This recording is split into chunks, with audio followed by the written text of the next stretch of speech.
ಮಕ್ಕಳೇ, ನೀವು ಕಾಗೆಗಳನ್ನು ನೋಡಿದ್ದೀರಿ. ಸಾಮಾನ್ಯವಾಗಿ ಕಾಗೆಗಳು ಎಲ್ಲೆಡೆಯಲ್ಲೂ ಇರ್ತವೆ. ಅಲ್ಲಲ್ಲಿಯ ಸುತ್ತಮುತ್ತಲು ಹೊಲಸನ್ನು ತಿನ್ನುತ್ತಾ, ಕಾಳು ಕಡಿಗಳನ್ನು ತಿನ್ನುತ್ತಾ, ನೀರನ್ನು ಕುಡಿಯುತ್ತಾ ನಮ್ಮ ಮನುಷ್ಯನ ಜೀವನದಲ್ಲಿ ಅವು ಅವಿಭಾಜ್ಯವಾಗಿಯೇ ಉಳಿದಿವೆ. ಒಮ್ಮೆ ಒಂದು ಕಾಗೆ ಎಲ್ಲೋ ಹಾರಿ ಹೋಗಿತ್ತು. ಆಹಾರ ಹುಡುಕುವುದಕ್ಕೋ ಗೆಳೆಯರನ್ನು ಕಾಣುವುದಕ್ಕೋ ಹಾರಾಡಿ ಅದಕ್ಕೆ ತುಂಬ ಆಯಾಸವಾಗಿತ್ತು, ನೀರಡಿಕೆಯಾಗಿತ್ತು.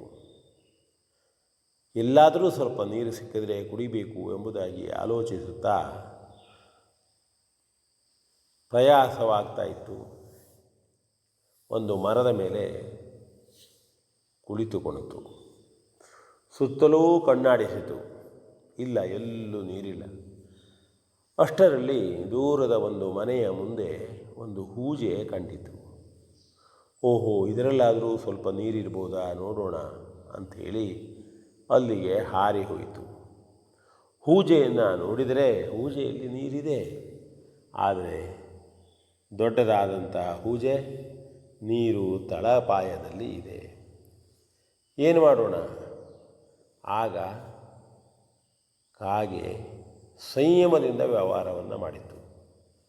ನಿಧಾನವಾಗಿ ಸುತ್ತಮುತ್ತಲು ಇದ್ದಂತಹ ಚಿಕ್ಕ ಚಿಕ್ಕ ಕಲ್ಲುಗಳನ್ನು ತನ್ನ ಕೊಕ್ಕಿನಿಂದ ಹಿಡಿದು ಹೂಜಿಯೊಳಗೆ ಹಾಕಿತು.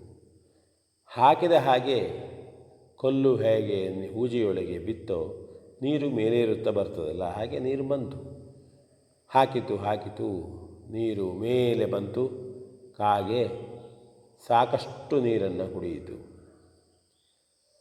ಇದು ಕಾಗೆ ಕಷ್ಟದಲ್ಲೂ ಸಂಯಮದಿಂದ ಬುದ್ಧಿವಂತಿಕೆಯಿಂದ ವ್ಯವಹಾರ ಮಾಡಿದ್ದರಿಂದ ಅದಕ್ಕೆ ನೀರನ್ನು ಕುಡಿಯುವುದಕ್ಕೆ ಸಾಧ್ಯವಾಯಿತು.